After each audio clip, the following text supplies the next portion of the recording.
Now, was a lot of that improvised or scripted? Because I No, really what it couldn't. was? We did like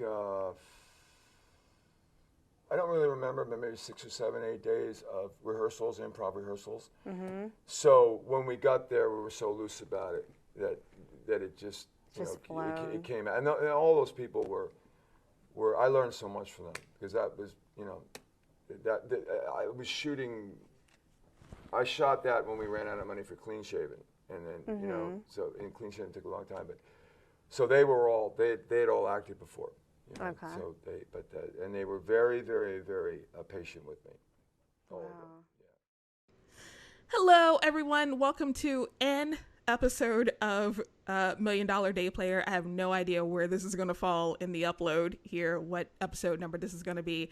But my name is Amanda Mack, and this is a podcast about the incredible actor Peter Greene. Each episode, myself and someone who is a lot funnier and smarter and more insightful than me discusses one of my favorite roles of Peter's. And today I have somehow managed to have Phil Keeling with me. How are you, Phil? I'm great. When's the smarter, funnier guest getting here? Oh, see, you're proving my point already. Look at you. Look at me. No, it's quite an honor to have you doing this. This you were like one of the first people I had on my short list of people to ask to do this. Oh, well, that's really nice to hear. Thank you very much. So yeah, the film that we are discussing today is Laws of Gravity. So when I brought this movie to you, I just kind of blindly threw it at you. I told you it was a character study. I was just like, just watch this movie and we're going to discuss it. And being the lovely person that you were like, cool, okay. And then I think I did say it was a character study, but that was kind of all I told you. Yeah, I went into it completely blind. I'd never seen this movie. I'd never even heard of it. And I was pleasantly surprised with it, to be completely honest. But yeah, this was a new one for me. I'd never seen this one, so that's actually one of my favorite ways to see a movie, if I can possibly do it.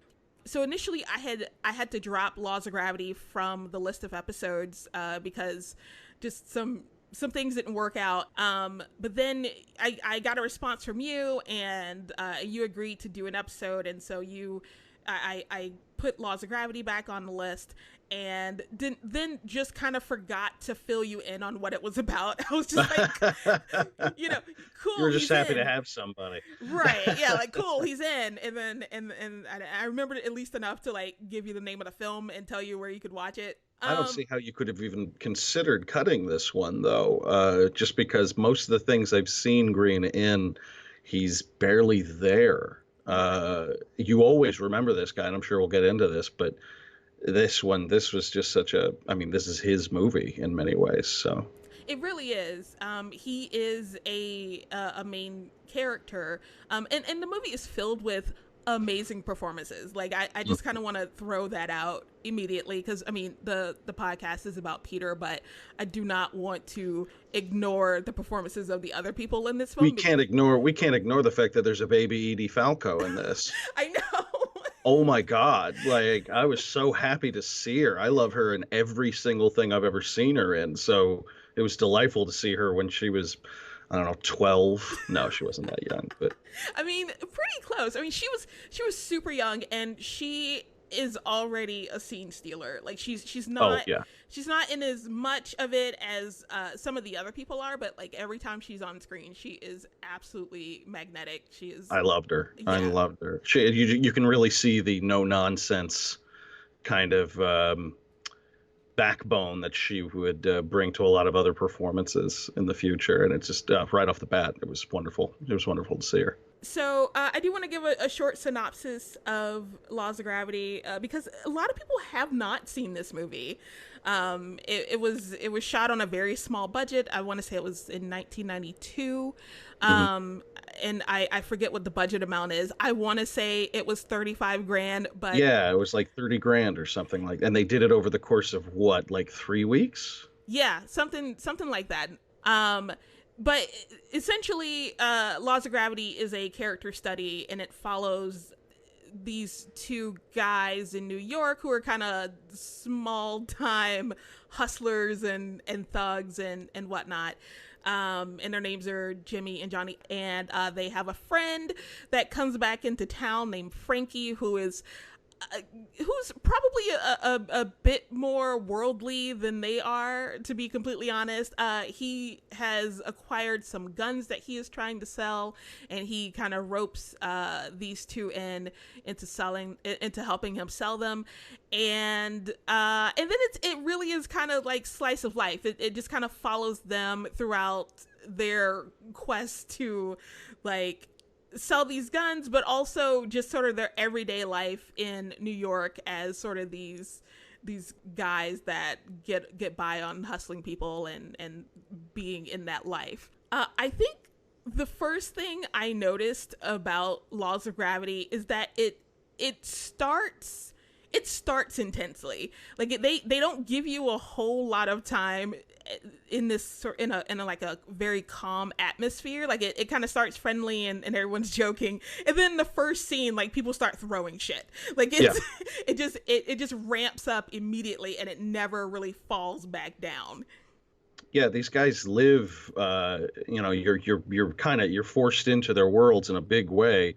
You get up, you get out of bed, and you go, and then you're scrapping with somebody. It's this just this violent life that they lead.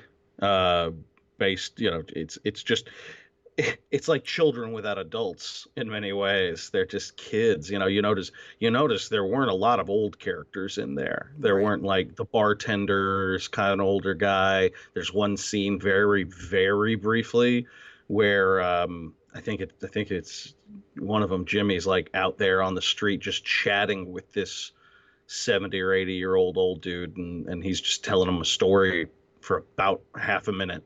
Yeah. And that otherwise it just I couldn't help. I'm not older, but I'm 37, so I'm like about 10 years older than these guys were, I guess. And there's that feeling I got of like just kids, like they just looked like a bunch of kids out there doing whatever the hell they wanted and just kind of scraping by. And it made sense because so many scenes in this movie, including that opening scene you're talking about, was just, they're pure chaos. Exactly. It's just screaming and shouting and swinging and throwing things. It's just, and you get little tiny moments to catch your breath. And that's it. It's wild. Something that we were kind of discussing before I started recording was that just how natural everything feels. It does not feel like a scripted movie. And in the clip that was at the top of the episode is actually Peter on the Indie Lounge talking about basically how they had rehearsed it so much that, yeah, by the time they got in front of the camera, everything was very natural and everything came out very organic. I don't know how much I buy that. It's just, I mean, don't get me wrong. Like it's, you can, there are styles of acting, and this obviously is a very naturalistic style that makes it real easy to assume. I assumed until you told me that this was improv. But you're going to tell me that there was no ad-libbing there or anything like that? Come on. Like there's just they're either the greatest actors this generation has ever produced, and we are just ignoring that, or there was a certain level of looseness. I don't believe for a second that the script, if we looked at the script, that it would be word for word the stuff they said. You know what I mean? I'm willing to come halfway here on this, but well, I don't know it was super tightly scripted, but I think when he was talking about the film, which, by the way, I have to thank Mandy Del Rio, who is the host of the Indie Lounge, who very graciously gave me permission to use clips and whatnot from her interview with Peter that she did a few years ago. And it's such a great interview. They dork out about like old classic movies. It's pretty adorable, actually. And I'm gonna link that into the show notes for you guys to go check that out.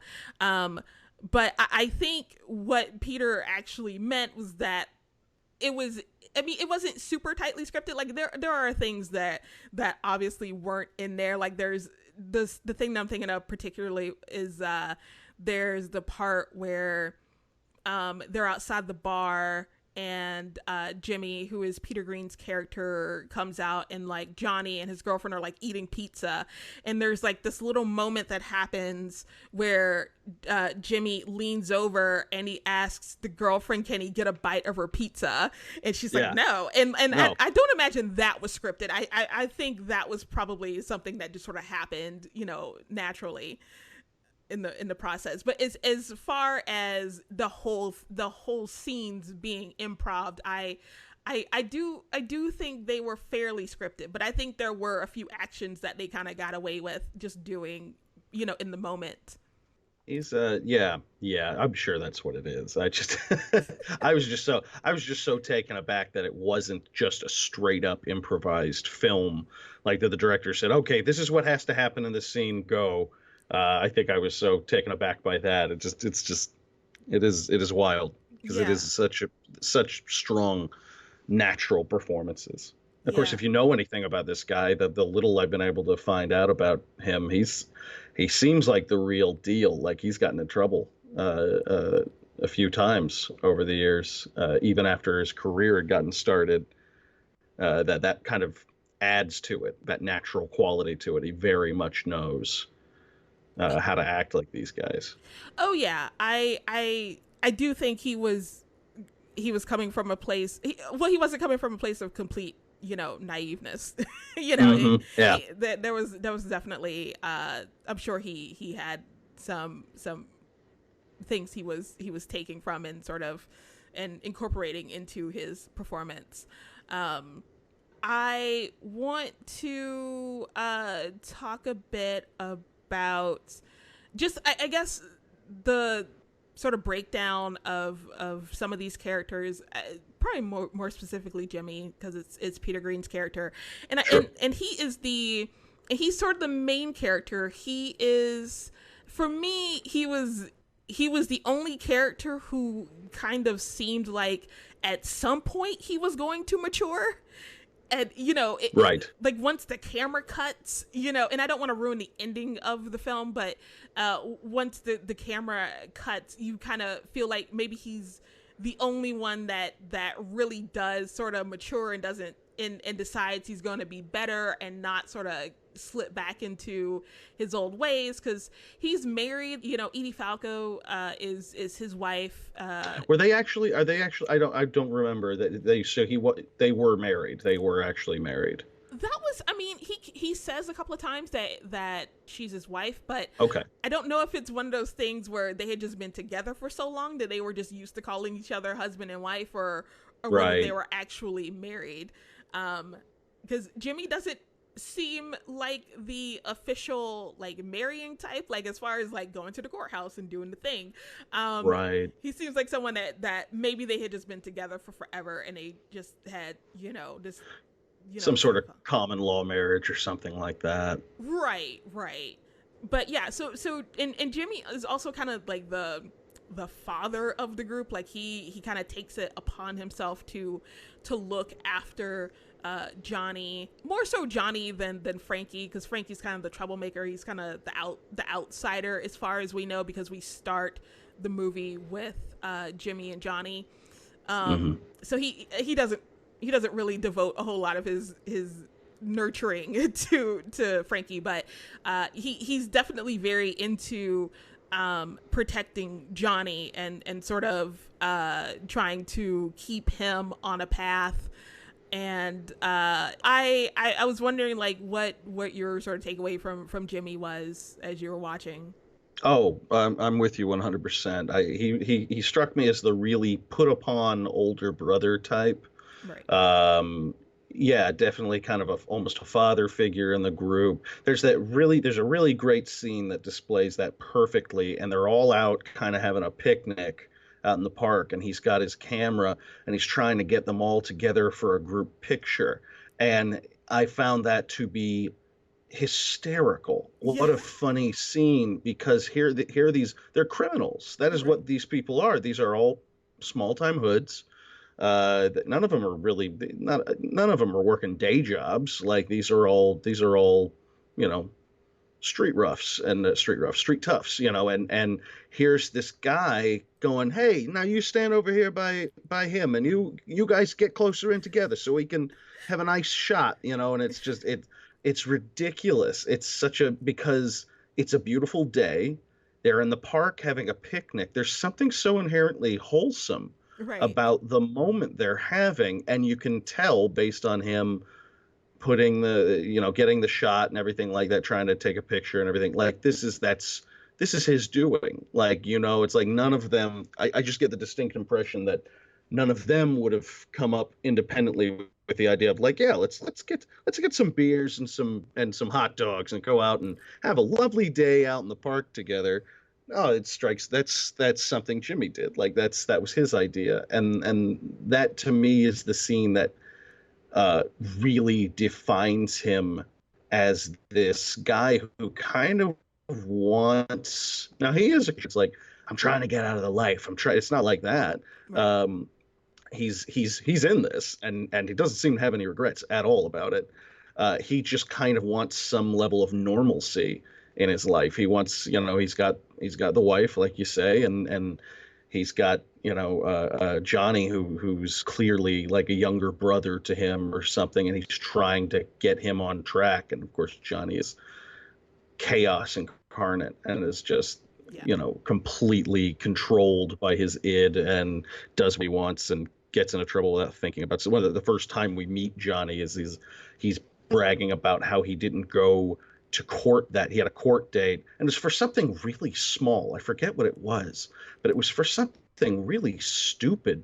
They're not going to do anything. They're going to give you a slap on the wrist. You know, you're Right. not, nothing major is going to happen except that you decided not to go to the court date. And he's just laughing about it because I don't want to fucking go. Like he's and you can see Jimmy trying to make him, and it's like he's not trying to make him better so that he will be will get out of that life and you got to get out of Brooklyn and da da da da. No, it's not that story at all. He just wants him to be better so that he can have a better life in general, just live, you know, help him survive a little longer on those streets.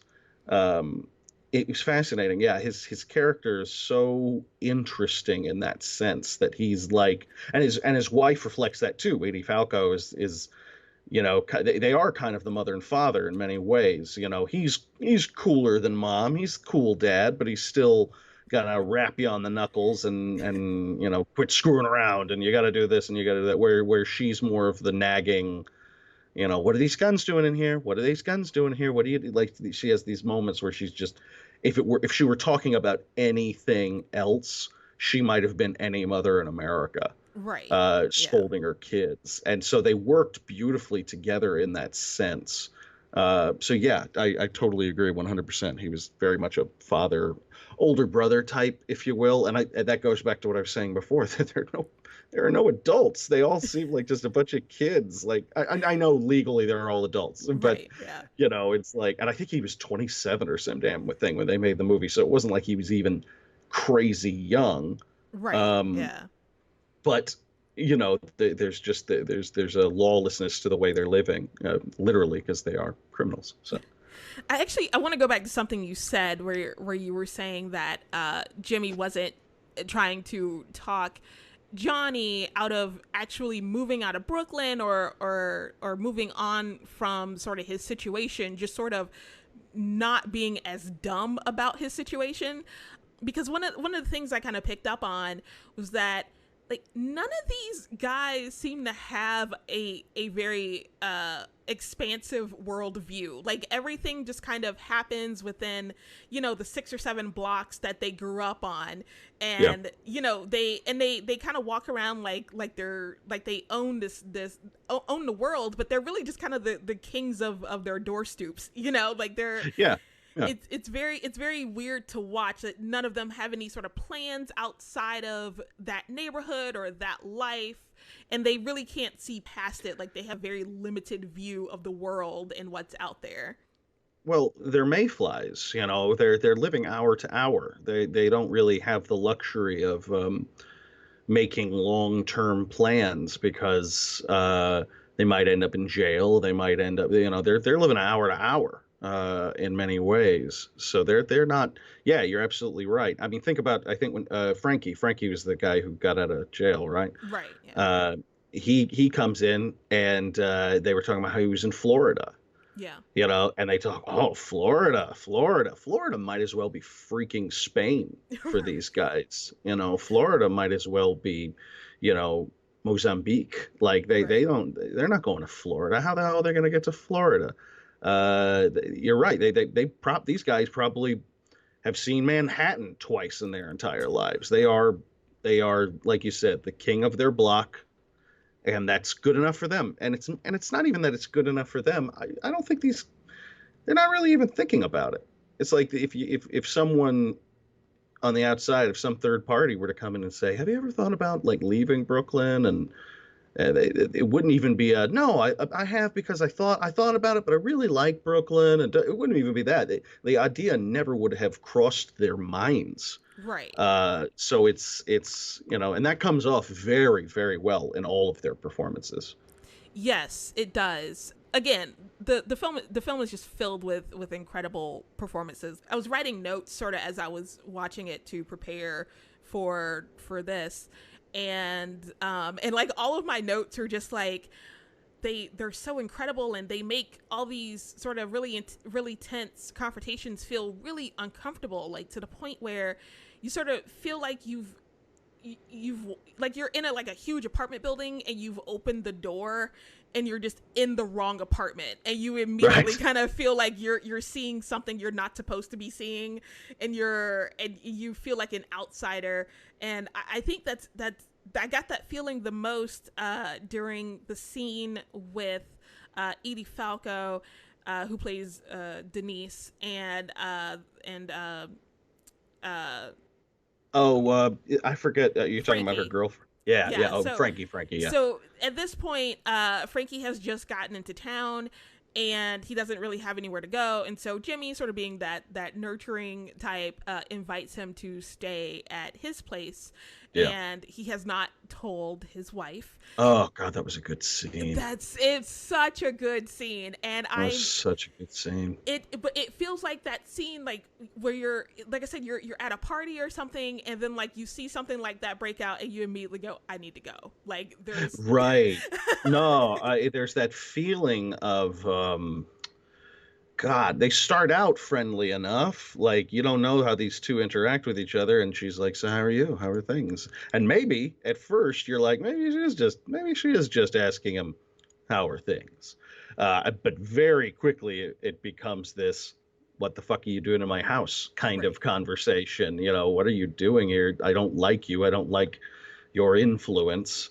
And oh man, everyone's had that kind of confrontation or delivered it at some point or seen it, and you're right. There's almost immediately this feeling of like, my name's Paul, and this shit's between y'all, and maybe I should go. Like it's uncomfortable. Like these people have history, and it's good acting and good writing, because at no point does she say, they don't get too precious with it. They don't go into expository stuff with it. She doesn't go, I don't like you here because of that thing you did and back in 91 or blah blah blah. No, it's never really spoken. These two know exactly what it is though, right? And that's, oh God, it's tense. It's wonderful. God, it was a good scene. Yeah, they say so much in their inflection and in their just body language and their sort of frustrations with each other. It's such a beautifully done scene. I think that was sort of that was the most uncomfortable, but like I don't want to say pleasantly uncomfortable. That's a weird phrase, but no, but I know what you mean. Yeah. That was definitely like the most uncomfortable I think the entire movie. Mm-hmm.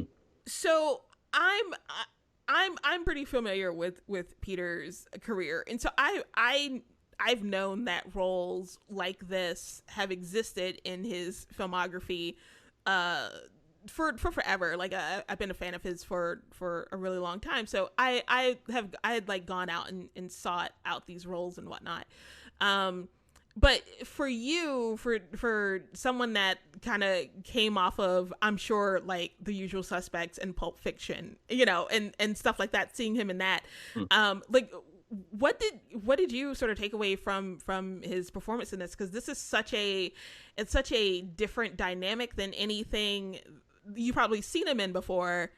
I think the thing about Greene is that it was such a natural performance from him, and it was certainly the most time I'd ever seen him on screen, because he's in every scene for the most part. You know, he's the main character. He's the guy you're following for all intents and purposes. And I couldn't help but think when I was watching this that Quentin Tarantino watched this movie, and Bryan Singer too, for that matter. Right. I can't help but think that both of them, especially Tarantino, but both of them saw him in this movie and went, I don't know how I'm going to work him into this, because he's such a distinct character actor. He has such a distinct look. First and foremost, like he has got a really interesting look to him. I don't know if you've noticed this, but every time I see him on screen, I think he's wearing eyeliner. Yeah, he's got sort of like his eyes are sort of deep set, and so Yeah. like and he looks it sort of forms like a shadow or something, like kind of over his eyes, and it sort of hides them, but it also makes them stand out. Yeah. And then you add in like he's got that really dominant brow, and so it's just a really interesting look on, and he's a really good actor. Yeah. And he plays a villain incredibly well. He's made a career out of it. He plays criminals and villains and stuff like that. These are the roles that he was meant to play. And so I feel like, if I found out that he got his role in, as small as the roles were, if I found out that he got his roles in Pulp Fiction and The Usual Suspects, for example, if I found out that he got those by auditioning and not through them like going, I want that guy, I know it's not a big part, can we have him in it though? Like, if I found out that he got those through audition, I would be very surprised. It's actually funny that you say that, because Laws of Gravity was a big part of the reason he ended up getting the role in at least Pulp Fiction. I don't quite know the story with The Usual Suspects, but it was the reason he got it. That, and I've heard Peter say that it was also a film he did called Clean Shaven that also sort of gave Quentin the idea to put him in that film. And I actually, there's a whole episode that's going to be dedicated to Pulp Fiction and The Usual Suspects. So I won't get into too much of it here, but yeah, like, I think his role as Jimmy in this film probably dictated a lot of the roles he ended up getting later on, just sort of through the casting, like Quentin Tarantino did, where, you know, like somebody saw it and then somebody cast him, and then someone saw that and then someone cast him in something else, and he was always just, it was like this trickle down bad guy effect where know, because I don't think a lot of the directors that have worked with him, took their influence directly from Laws of Gravity, but just the result of that movie and Quentin seeing it and him being so standout in Pulp Fiction, I think it has indirectly sort of, dictated his career in a way, you know. I think if you know anything about Peter's career and you see this movie, like, it automatically just kind of shoots to the top of your list. But he did a film called Clean Shaven, and that is...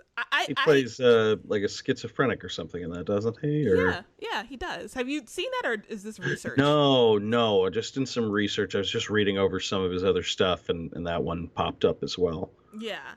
I love that role so much, and I've in every episode I've recorded of this podcast so far, I have gone on a tangent about Clean Shaven, and it's been in episodes that haven't been about Clean Shaven.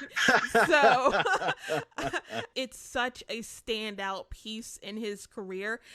It's a standout piece just in film in general. And and I'll say it again, I actually said it in the episode for The Mask as well. Like, if you haven't seen it, you really need to, because I honestly think if Clean Shaven had been the role that had gotten him noticed, I don't think we would have seen Peter as villains and like as the antagonists in all these films. I think he would have actually had like some true, like, lose yourself in the role kind of dramatic, roles. That's interesting to think about. Yeah. Especially because what's ironic is that in Laws of Gravity, he's certainly the most approachable of all the men in that film. Right. It's like he's not a bad guy per se, but he's still kind of scary. He's definitely the best of them. He's the goodest, if you will, Yeah. of them. But he's still threatening. He's still intimidating. He's a little scary. And I think if I were forced into that movie, I'd just end up hanging out with the girls the whole time. They seemed like a lot of fun. Yeah, they did. Whenever it went back to the girls, it was a nice little break, except for when poor Celie kept getting hit by people. Gosh, all the time. And it was all, she was such a little cutie pie too. Yeah. She was just such a sweetheart in so many, just a dumb little, kind of, she's just a head on a slinky kind of a character. She didn't strike me as a mental juggernaut, but she seemed like a sweetheart at the same time. Like, it couldn't have happened to a nicer person. She was just precious in so many different ways. Even when there's a scene when she's hammered and she's just left Johnny, and Jimmy's taking her home, and she just attacks him, like she just makes out with his face. Right. Just stuffs her tongue into his face. And I was distraught when that happened, because I was like, oh no, I hope he doesn't do it, because he strikes me as the kind of, the rest of these guys, you bet your ass they cheat on their girlfriends. But I don't know. I had already early on had this thing. I was like, I bet he's not that kind of guy. He seems genuinely in love with his wife, and as rough of a life, and that if you watch enough crime movies, even the nicest guys cheat on their wives. It's just kind of accepted. And I was like, oh, I hope that, and it didn't. It was just this thing. She was just being dumb and drunk and attention hungry, and the look on his face is so priceless when she does it. And she just slips her tongue into his mouth, and she gets out of the car and says, bye. And he's just got this look on his face like, oh, Jesus, like, right. Clean up, drink some water. Like, it's such a dad moment, which comes back to him in this whole film. Like, he's not gonna scold her or anything about it. He's not gonna tell his wife, because that's gonna be more trouble than it's worth. But he's also not gonna. He's not into it. He's definitely not into it. Which I think was an admirable quality for him to have, because on more than one occasion, the guys surrounding the place talk about how hot she is, right? And you get the impression she's the hot one in their group and everything like that. It's not even a matter of him fighting against temptation and overcoming. No, there wasn't any temptation at all. He's not interested in the slightest. Right. And I actually had that same moment where she kisses him, and in my head I'm going, no. Don't do this, Jimmy. We were rooting for you. Don't do this. Yeah. We were all rooting for you. Yeah, no, it's exactly how I felt, and it did not disappoint me. It was such a funny little moment they had, because nothing ever comes of it. Right. Johnny accuses Jimmy of, like, I don't know. I don't know how much he comes out and says it, but after she's dumped him, and Jimmy's going to take her home. I'm going to get her home, blah, blah, blah. And the next day when he comes over and they're arguing about it, like you get this, he's clearly a super insecure dude, Johnny, that is. Yeah. And he, is I don't know if he ever actually out and out does it, but you can tell he's like borderline, like accusing Jimmy of fucking his girl and stuff like that. And I don't know if he ever actually says it, but there's that paranoia that's kind of surrounding him, where you can tell it's in his head. And it could have been it could have been a completely different movie with the same cast if that had been the idea, that he had it in his head that the two of them had slept together or something like that. Right. But they didn't do anything with that, which I thought was fine. I think had the other shoe not dropped when Frankie came for the guns and they weren't there, I think. Yeah. I think that might have played out with Johnny accusing Jimmy and whatnot of sleeping with his girl, but I think because there was such an explosive sort of scene that happened when Frankie comes back for the guns and they're not there. I think that just overshadowed any like little jealousy, whatever that could have taken place, about that whole moment. And that just sets the scene for the rest of for the conclusion. Like there's no other way the movie is going to go from then on out. And I won't spoil the ending for everyone who hasn't seen it, but it's you could probably predict it. And it's very that was another thing. Forgiving bunch of folks these guys are. It was a very familial thing, if we bring that up again, where there's a scene where Jimmy's basically slamming Johnny into the wall, trying to get him to calm down because he's screaming and swinging and all that stuff, and they're afraid he's going to hit his girlfriend again, and he gets arrested because of that, and and they're hunting for him too. He gets arrested, and immediately it's Jimmy to the rescue to get him out of jail, to go sell those guns and get him out of jail, sell them for fraction of what they're worth just because he needs the money right then, and bail the guy out of jail.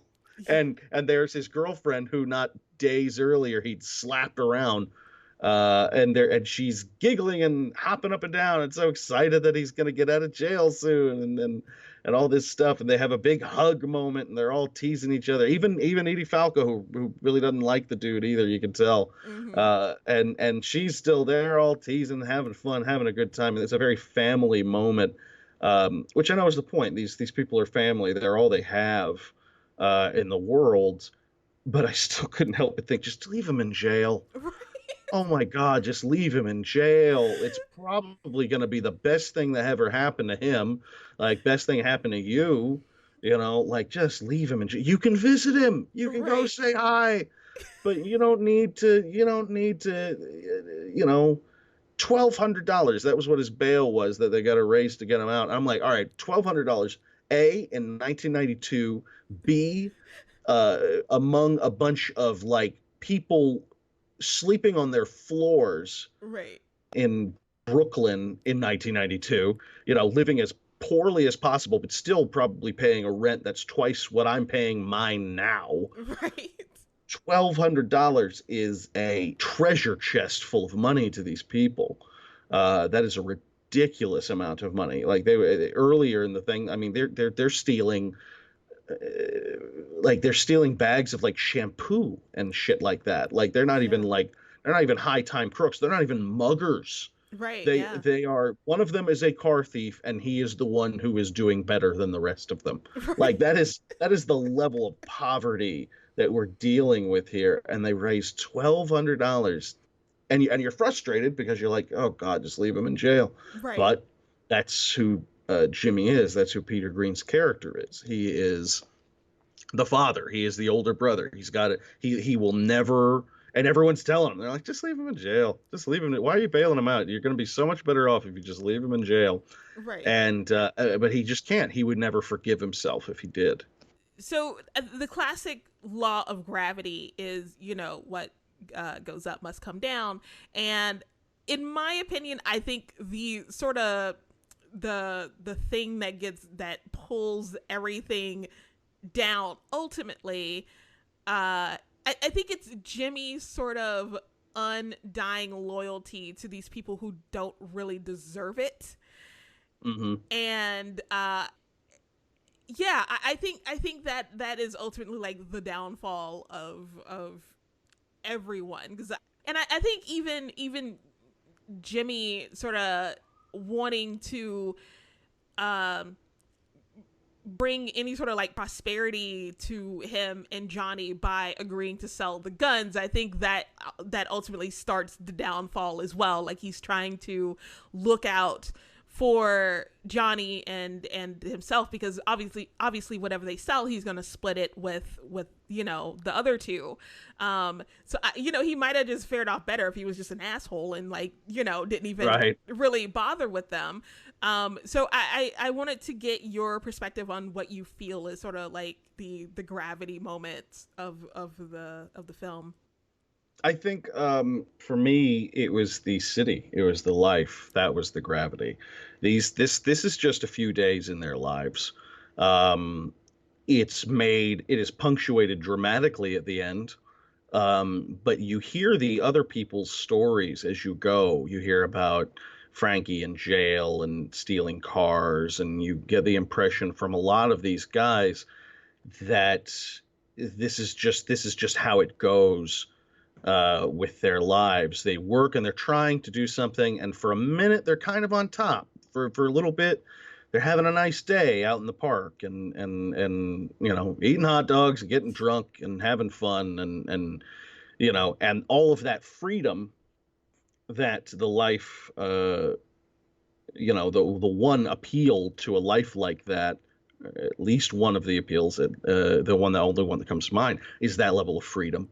Right. You can do what you want. Think about how fast they bail Johnny out of jail. They don't even leave him in there for a few days. He's in there for one day. Yeah. If they want him out fast, I'm like, you're kind of taken off guard, because you're like, God, well, you can get the money. It might take a few days, but you'll get why does it matter that he's in there for one day? Relax. But I think that's because the only thing that these people have that is theirs is their freedom, and so being locked away, they'd rather be dead. So these folks, they have their moments. They have little bitty highs, and then they have massive lows. Yeah. Wow. And I think the city is what does that. I think their circumstances and their lives, they have their little highs. Jimmy can jump up a little bit, get his picture of the family, so to speak. And that was fun. What a good day that was.